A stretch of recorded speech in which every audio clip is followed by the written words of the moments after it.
Geliefdes, as u die Bybels hier het, is u welkom om saam te blaai na Openbaring hoofstuk 14. Ons gaan daar saam lees die eerste 5 verse. Nou as u nou nuut is in die gemeente en u wonder nou wat het nou gebeur, elke Sondag was ons propvol en ewe skielik is die vanmôre oopstoel en dan is dit vermoedelik omdat ons uit Openbaring, die res van die gemeente weet ons gaan uit Openbaring uitpreek, want ek het dit aangestuur. En jy sal nou sien dat Openbaring is 'n bietjie taaier, uit die aard van die saak. Dis 'n bietjie 'n moeiliker boek om te verstaan. Daar's baie beeldspraak en daarom het ons so 2 jaar terug al begin om in 'n poging om elke tweede Sondag eintlik uit Openbaring uit te preek, omdat dit so 'n bietjie stewige vaste kos is. Sal jy sien, ons gaan vers vir vers daardeur en met al die dinge wat nou gebeur het, en is dope en is Kersfees en al die goedjies, en ons nou verlang nou nie stil gestaan nie, maar hier is ons nou weer terug by Openbaring en ons gaan nou deur die boek werk. Ons is nou in hoofstuk 14. So ja, dit is so 'n bietjie moeiliker, maar jy kan ook nie net altyd net melkkos kry nie. Die skrif sê self, Paulus sê iewers moet ons bietjie by die vleis uitkom, bietjie by die vaste stof uitkom. So dit is waarskynlik hoekom hier plekke vanmôre oop is, want 'n paar mense skram weg van die boek van Openbaring en ek wil vir u vra, as u gereelde kerkganger is hier by ons en die volg na die reeks, bring asseblief die Bybel saam. Die ideaal sal wees is dat jy die teksgedeelte as deurstuur in die week, dat jy sommer 2 of 3 keer deur die teks lees, sodat jy mooi verstaan wat, jy gaan waarskynlik nie mooi verstaan wat aangaan nog nie, maar dat jy ten minste weet wat in die teks aangaan. Sodat wanneer ons by die uitleg van die teks kom, dan hoef ek nie alles 3 of 4 keer te herhaal nie, want dit is regtig maar 'n moeilike boek. Maar dit is tog daar vir ons om as gelowiges deur te werk. Die Here sê die volle skrif is vir ons gegee. En daarom is dit ook belangrik dat ons dit deurwerk. Ek gaan dit probeer om so maklik en eenvoudig vir julle te maak as wat ek moontlik kan. Maar as ek sê, asseblief werk op die eie ook deur die teks by die huis voordat ons hier aansit en die woord lees en dit leer. Met dit gesê, gaan ek vra dat u saam met my bid. Dan vra ons dat die Here ook vir ons dit sal oopbreek en vir ons helderheid van verstand sal gee. Kom ons bid saam.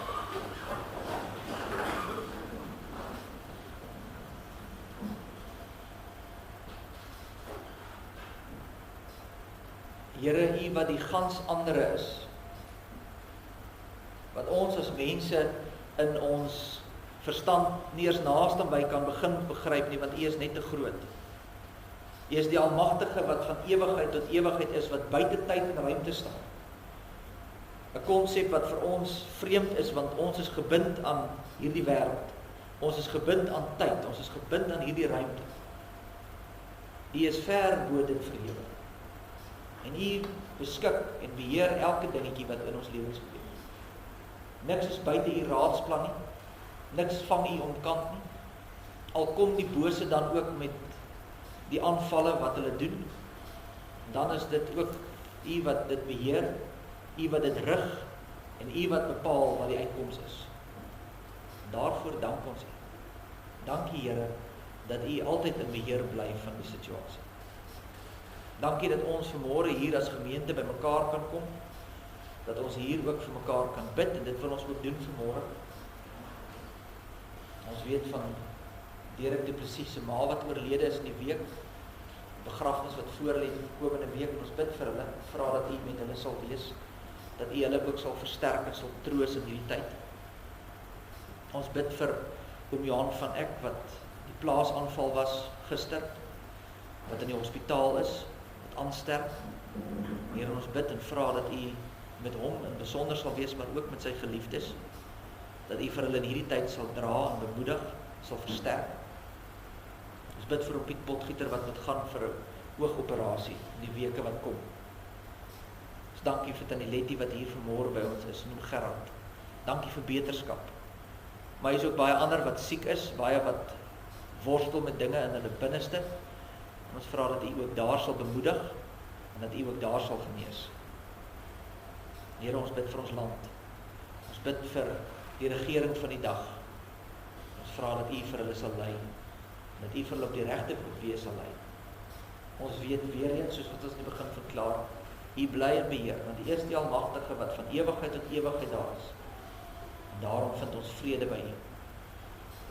Ons gebed is dan nou, waar ons by hierdie moeilike boek, menslike terme, stil staan, dat U vir ons sal helderheid van verstand gee, dat U ons geopende harte, ontvanklike harte sal gee om die woord te hoor. En daarom bid ons, spreek Here, want U diensknegt en U diensmaagd luister. Ons bid dit in Jesus naam. Amen.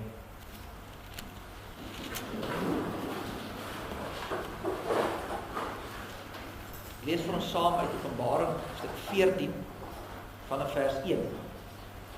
En ek het gesien en kyk, die lam staan op die berg Sion, en saam met hom 144.000 met sy naam en die naam van sy Vader op hulle voorhoofde geskrywe. En ek het 'n geluid uit die hemel gehoor, soos die geluid van baie waters, en soos die geluid van 'n harde donderslag. En ek het die geluid gehoor van siterspelers wat speel op hulle siters. En hulle het 'n nuwe lied gesing voor die troon en voor die 4 lewende wesens en die ouderlinge. En niemand kon die lied leer nie, behalwe die 144.000 wat van die aarde vrygekoop is. Dit is hulle wat hulle self met vroue nie besoedel het nie, want hulle is maagdelik rein. Dit is hulle wat die lam volg, waar hy ook heen gaan. Dit is hulle wat gekoop is uit die mense, as eerstelinge vir God en die lam.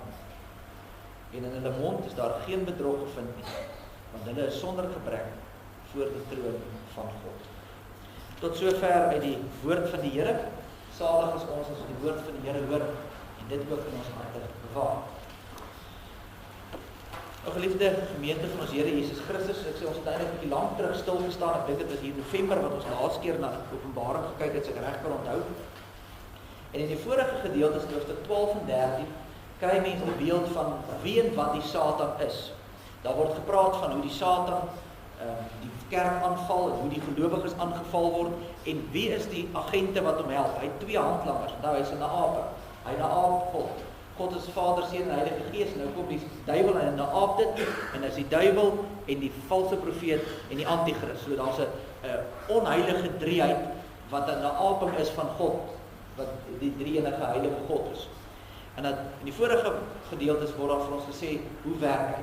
En hy gebruik die staat, die regering van die dag, en hy gebruik kerke self, die valse profeet, en hy gebruik die instellings van die dag. En dis hoe hy uiteindelik sy mag gebruik in hierdie wêreld. As ons nou na hoofstuk 14 toe gaan, sien jy is hierdie eerste 5 verse is eintlik so 'n stukkie wat in die middel ingesit word, wat amper 'n bietjie vreemd klink, want as jy nou net verby dit gaan na die volgende paar verse, dan gaan dit weer terug na die Satan toe. Dit gaan eintlik oor die hel en wat gaan gebeur met die goddelose. So jy het in hoofstuk 12 en 13 die duiwel in die hel en al hierdie goed wat gebeur en hoe die duiwel werk, en dan hierdie stukkie wat aan die kant is wat sê hoe gaan hulle gestraf word, en hier in die middel van dit lê hierdie 5 versies wat ons nou gelees het. En die vraag dadelik is, hoekom sal dit nou hier lê? Hoekom spring dit nou weg? En dit gaan nou na die lam toe. Dit was nou besig met die duiwel, dit gaan weer terug na die duiwel, maar hierso is nou 'n stukkie wat gaan oor die lam van God, oor Christus en oor die 144.000. En die vraag is hoekom? En dit is om vir ons te wys dat God bly in die leer van die situasie. Want dit gaan in jou lewe ook so. Dis chaos. Maar tussen dit alles staan God sentraal. En hy het beheer. En hy lei jou. En al voel dit vir jou soos wat dit in die kante voel, chaos. Die duiwel is los. Hou God ons vas. En hy dra ons. En hy loop ons se pad. En dis die doel daarvan. Hy sit doelbewus tussen hierdie chaos, sit hy so 'n stukkie hoop vir ons in. En ons gaan dan sien vanmôre, hy praat hier van die uitverkorenes, hy praat hier van die 144.000, ek sal dit net nou weer verduidelik net.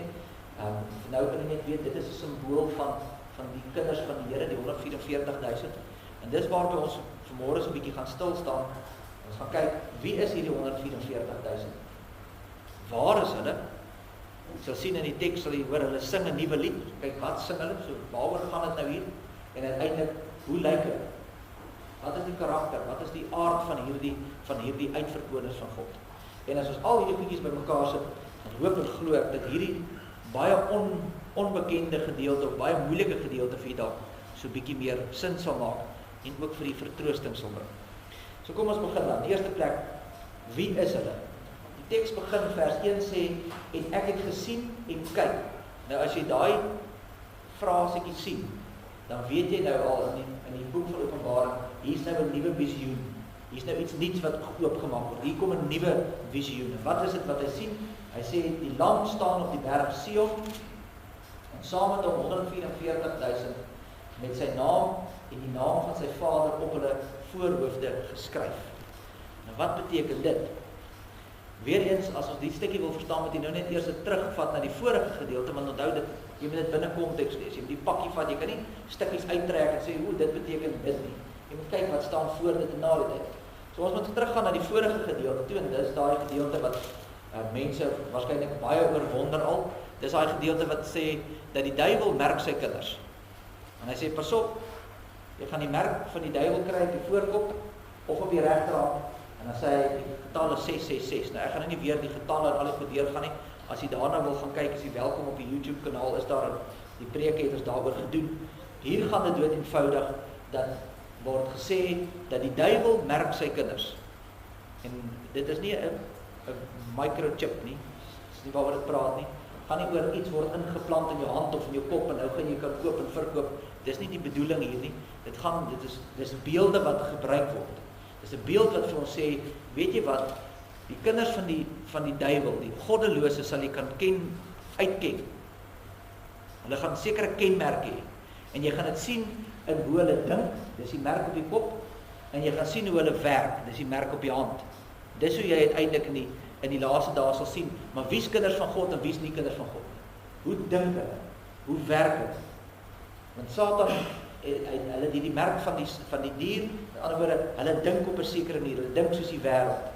Nou kom hoofstuk 14, ons gedeelte in vers 1 sê, maar wag so 'n bietjie, nie net die mense van die kinders van die ongelowiges, die wat die Satan navolg nie, ook God se kinders is gemerk. Hulle het 'n naam van die Here op hulle voorkop. Hulle is ook gemerk. En dit kom al van 'n vorige hoofstuk 7, die van die wat die was sal dalk onthou, dat daarvan gepraat was, dat die Here het sy kinders verseël. Hulle het 'n merk ontvang op die voorhoof. Hulle is verseël. En weer eens onthou, dis simboliese taal.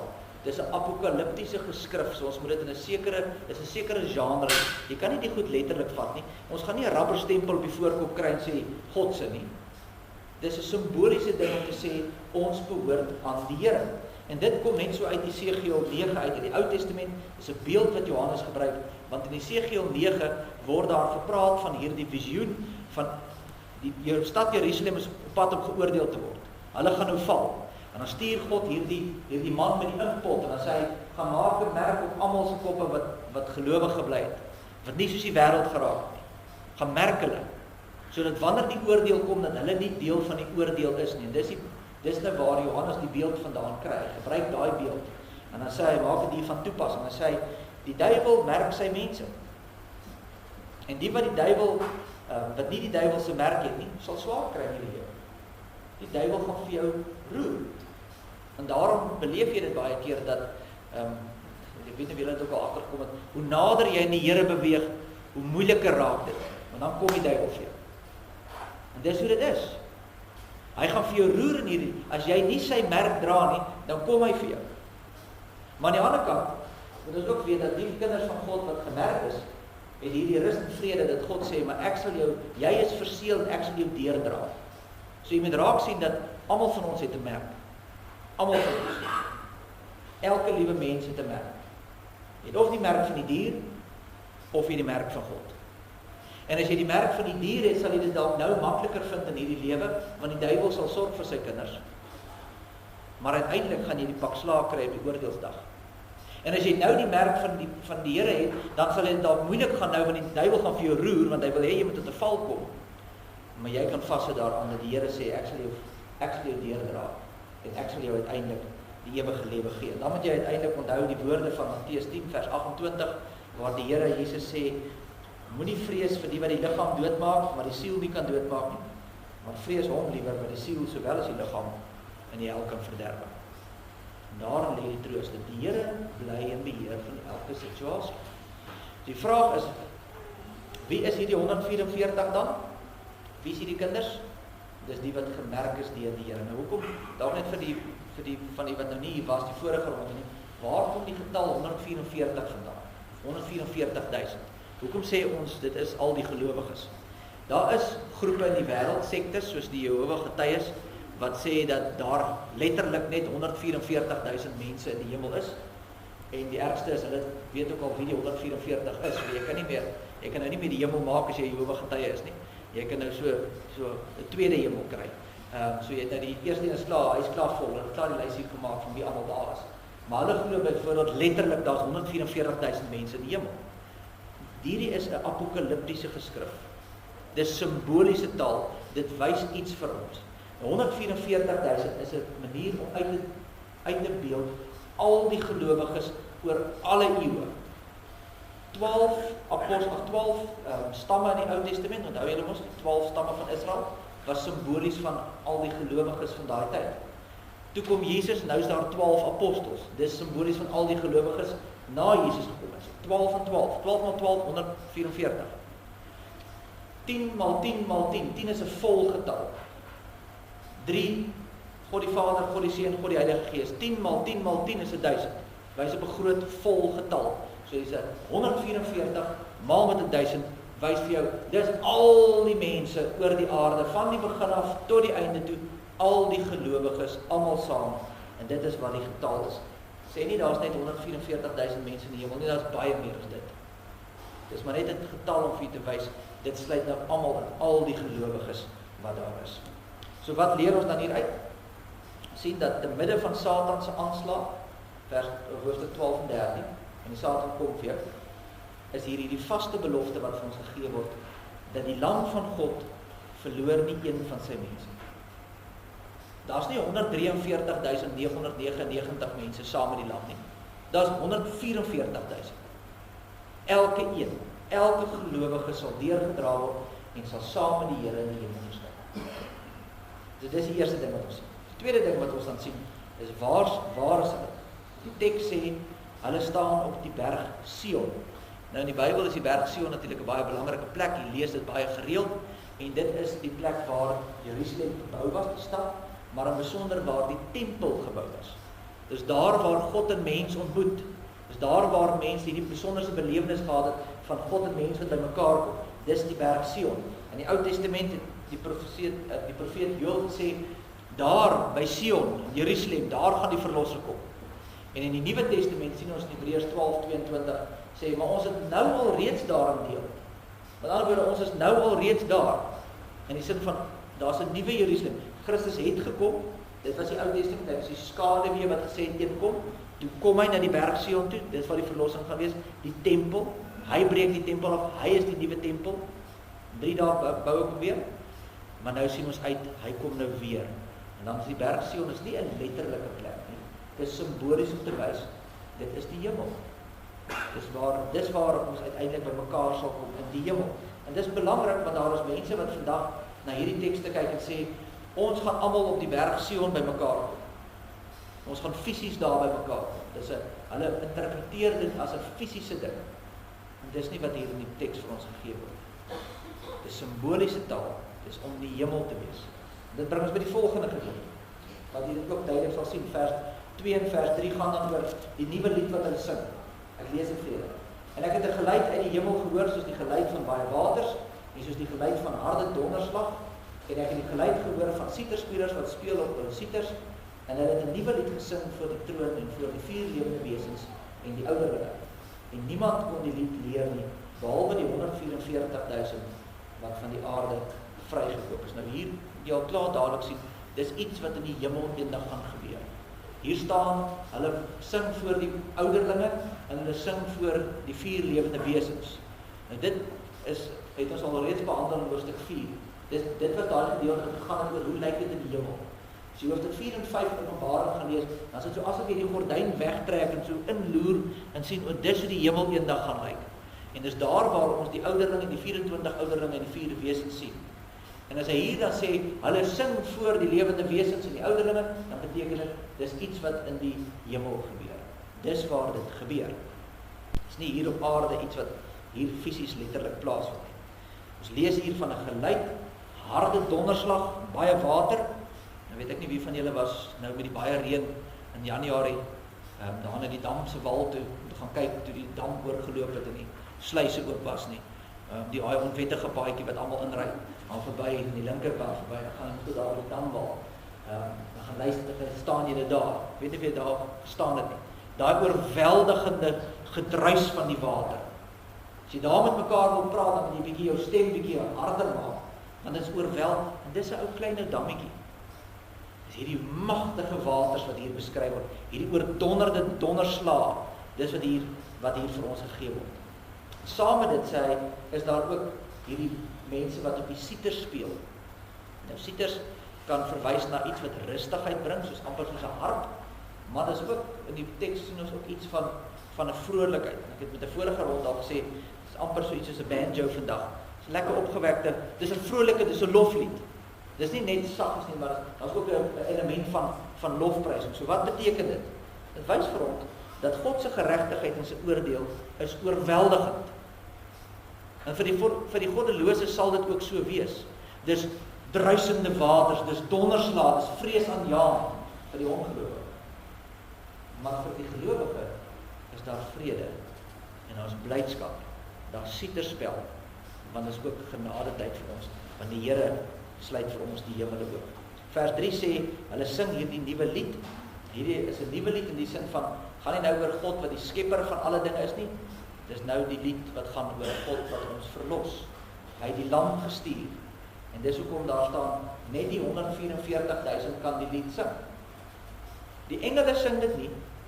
Dis die 144. Die 144 is die wat verlos is. Die mense wat verlos is. So dis net hulle wat dit kan sing, want ons is verlos. Dis nie soos, die engele word nie verlos nie. Hulle is by die Here. Dis net die mense. Dis die 144 wat dan hier saam sing. En dit bring ons dan by die laaste versie, wat dan gaan oor hoe lyk hierdie 144, wat is die karakter, hoe lyk hierdie uitverkorens van God. In vers 4 en 5 gee vir ons 4 karaktertrekke. Ek lees gou vers 4. Dit is hulle wat hulle self met vroue nie besoedel het nie, want hulle is maagdelik rein. Dit is hulle wat die lam volg waar hy ook heen gaan. Dis hulle wat gekoop is uit mense as eerstelinge vir God en die lam. So daar's 3 goed wat hier gesê word in hierdie versie. Die eerste is hulle is rein. Sê hulle het hulle self nie met vroue besoedel nie. Ja, seker baie wat dink, daar is dit nou weer. Eers het julle ons uit die paradys uit en nou is julle alweer besig om die wêreld vuil te maak. Maar dit is nou nie die bedoeling van die teks nie. Dit sal nou nie 'n goeie verklaring van die teks wees nie. Party mense wil hierdie teks gebruik om te sê, dalk moet jy net nie trou nie. Want dan besoedel jy. Bly maar net enkel lopend. Dis ook nie die bedoeling van die teks nie. Het gaan nie daaroor nie. Dit gaan hier oor reinheid. Johannes gebruik beeldspraak, verbondstaal wat reg deur die Bybel loop as hy praat van 'n maagdelikheid. In die Ou Testament word God se volk baie keer uitgebeeld as 'n maagd. Maar die oomblik as hulle begin agter ander gode aanloop, dan word gesê hulle is besig met geestelike hoerery. Nie met seksveiles nie, maar omdat afgoderry soos oorspel teen God is. So dis die beeld wat hier gebruik word. In Johannes se tyd was dit natuurlik nou baie duidelik, want onthou, hulle het nou tempels gehad van ander gode waar jy nou gegaan het, en daar was tempelprostitusie en al hierdie vieslike goed wat gebeur het. So vir hulle kon dit nou baie makliker verstaan het, maar dit gaan hier oor 'n onreinheid omdat jy 'n ander god aanbid. So wat Johannes dan hier sê, is hy sê hulle het hulle self nie met die vroue besoedel nie, dan beteken dit die gelowige kinders, 'n karaktertrek van die gelowige, die ware gelowige, is dat jy loop nie agter die dinge van hierdie wêreld. Jy lyk nie soos die wêreld nie, jy praat nie soos die wêreld nie, jy doen nie die goed wat die wêreld doen nie, jy lyk anderste. Jy is rein voor die Here, jy aanbid die Here, 'n geestelike maagdelikheid. En natuurlik is dit ook belangrik vir ons vandag, want die wêreld waarin ons leef is vol afgode. Nou nie meer soos in die ou dae waar jy tempels het waar mense voor beelde gaan buig nie, maar daar's goed soos mag, en geld, en seks, en status, en selfverheerliking en al hierdie goed. Dit is ons afgode vandag. En die wêreld sê vir jou, man, buig so 'n bietjie voor dit. Kom aan, almal doen dit. Laat bietjie die hare loshang, ontspan bietjie, geniet dit. Hoef jy altyd so styf en ongemaklik te wees. Nee man, kom saam met ons doen dit op die manier. Dis wat die wêreld vir jou sê. Nou sê Johannes, nee. Kenmerkend van die kinders van God is dat hulle geestelik rein is. dat God eerste kom, dat hulle lewens gewy word aan hom. Die tweede kenmerk sê, hulle volg die lam waar hy ook al mag gaan. En dit beteken nie, hulle stap agter Jesus in die hemel aan soos 'n klomp toeriste nie. Dit beteken, hulle is disippels van die Here. Hulle doen wat die Here van hulle vra. Hulle rig hulle lewe in volgens wat hy sê. Hulle neem hulle kruis op en hulle volg hom. In ander woorde, al gaan ek deur moeilike tye, dan doen ek nog steeds die regte ding. Ek is 'n disipel van die Here, ek stap die pad saam met die Here. 'n derde karaktereienskap is wat hy beskryf is dat hulle eerstelinge is. Hulle word eerstelinge genoem, wat losgekoop is deur die bloed van die lam. In ander woorde, hulle behoort nou aan God. Ek dink dalk so daaraan, as jy die dag trou en jy sit vir jou 'n trouring aan jou vinger, dan beteken dit mos nou, ek behoort nie meer aan myself nie, ek behoort nou aan iemand anders nie. Beteken nie, hulle besit my nie, maar ek verbind myself aan hierdie persoon vrywillig. Ek wil mos myself gee, ek is lief vir daai persoon, daarom gegee, hier is my bewys, ek is aan jou verbind, ek is joune en jy is myne. Christus het ons gekoop met sy bloed, nou het ons verander, ons eienaarskap is anders. Ons dra as het ware die naam van God soos sy ring aan ons hand. Ons is nie meer ons eie nie, ons behoort nou aan hom. Dis 'n kenmerk van 'n gelowige. Dis wat die evangelie ook moet sê. Die Here kom nie net en sê, daar is julle nou vergewe. En dan gaan jy hom uit en gemaak as jy wil nie. Hy kom en hy red ons, en hy was ons skoon. En nou is jou tyd, en jou liggaam, en jou toekoms, en jou roeping, en alles is nou sy. En dis wat kenmerk is van 'n gelowige. Gaan agter die Here. En dan die laaste kenmerk, sien ons in vers 5, hy sê, in hulle mond is daar geen bedrog gevind nie, want hulle is sonder gebrek voor die troon van God. Dis mense wat gekenmerk word deur waarheid. Hulle praat die waarheid. Daar is nie bedrog in hulle mond nie. Dit is verbasend hoeveel kulture in die wêreld vandag aanvaar nou maar net die leuns. Dis maar net hoe dit is. En vir die van ons wat in Christelike huise groot geword het, jy het so groot geword, jy jok onder geen omstandighede. Dis onaanvaarbaar, jy jok nooit. Maar vandag is dit besig om te verdwyn in die saak. Al hoe minder mense het hierdie wat sê selfrespek, om te sê my woord is my eer. Daar is dit nie meer nie. Deesdae kan jy op allerlei maniere lieg. Kyk maar net in die samelewing. Hulle moet nou al wette maak sodat adverteerders nie mag lieg oor die advertensies wat hulle maak nie. Dis hoe siek ons wêreld al is. Jy 'n wet moet instel en sê, nee, jy mag nou nie jok as jy 'n ding wil verkoop nie. Want as hulle dit nie doen nie, dan gaan hulle jok. Ek dink in elk geval hulle jok maar nog steeds, meeste van hulle. Maar daar's wette sodat hierdie goed kan gebeur. Maar dit is nie net met die advertensies nie. So ook in ons eie lewens. Dit gebeur hoeveel keer. Die manier hoe ons stories vertel, die manier hoe ons dinge doen. In vroeë jare was Christene gekenmerk as mense wat waarheid praat. Jy kan op hulle pyl trek. Vandag is die waarheid maar skaars. Gaan vra maar vir enige visserman, hoe groot is die vis wat hy gister gevang het? Sukkel so 'n bietjie om te onthou. Ja. Hoe dikwels as ons 'n storie oorvertel van my ervaring, hierdie ding het my gebeur. Ek kan pak ons om daarmee aan, maak die pap lekker dik. Ek het so een vriend, hy sê altyd, moenie 'n goeie storie bederf met feite nie. En dis hoe mense vandag leef, want dis mense wat sê hulle is Christene. Verdraai hom hier 'n bietjie, oordryf 'n bietjie daar, solank dit met my pas. Johannes sê nee. God se volk blyk anders. Kenmerkend van 'n Christen is dat die waarheid in my mond is. Leef dit. So geliefdes, wat moet ons dan uit hierdie gedeelte van vanmôre leer? Ons moet raak sien dat in midde van die warboel, die chaos wat in die wêreld is, die Satan wat kom vir ons, die wêreld se druk en ons eie swakheid, kom die Here en hy sê, daar's iets om aan vas te hou. Die lam sal op die berg Sion staan. En hy sal nie 143.000 nie, 144.000. Elke gelowige sal hy deurdra. En hy sal jou deur hierdie moeilike tye vat. En hy sal jou beskerm in hierdie tyd.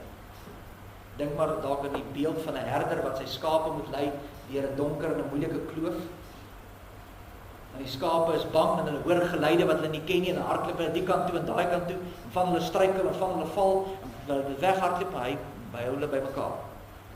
En as daar dalk gevaar kom, dan het hy sy staf en hy slaan die vyand weg en so lei hy hulle na die ander kant toe en as hulle deur hierdie kloof is, dan staan nie een skaap daar omdat hulle so slim was nie, maar omdat die herder getrou was. En dis wat Openbaring 14 vir jou probeer wys. Openbaring 14 wys vir jou so, tussen al hierdie demekaarigheid wat nou in jou lewe ingaan is, wys hy vir jou, wat gaan aan die ander kant gebeur. Hy wys vir jou, dat God jou sal deurlei. As jy sy skapie is, lei hy vir jou deur hierdie moeilike tye, en hy sal jou aan die ander kant uitbring. En dit is ons troos. En daarom roep ons saam met Johannes uit, as hy vroeër in Openbaring skryf, aan hom wat ons lief gehad het, ons van ons sondes gewas het in sy bloed, ons gemaak het konings en priesters vir sy God en Vader, aan hom die heerlikheid en die krag tot in alle ewigheid. Amen. Kom ons bid saam.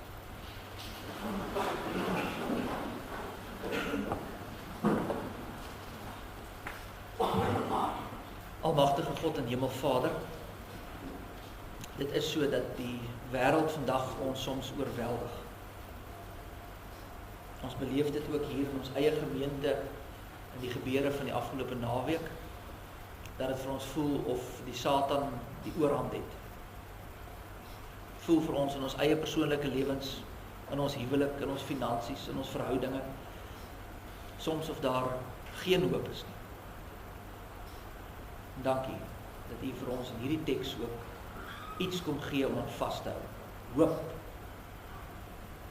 dat U kinders uiteindelik saam met U in Sion sal wees. Ons sal saam met U in die hemel wees. U sal elkeen van ons, elke ou skapie, al dwaal ons waar, as ons die kinders is, sal U ons uiteindelik lei om saam met U in die hemel te wees. Here, dit is vir ons soms moeilik, omdat ons in hierdie gevalle wêreld is waar die Satan op ons afkom. Dankie dat U vir ons hierdie belofte gee dat U altyd by ons is. En dat ons kan uitsien om 'n nuwe lied te sing. Here, gee ons hoop in hierdie donker dae. Hou U ons vas wanneer ons wil ingee. Sterk U ons en dra U ons tog. Ons vra dit nie omdat ons dit verdien of ooit kan verdien nie, maar alleen deur die genade van ons Here Jesus Christus. Amen.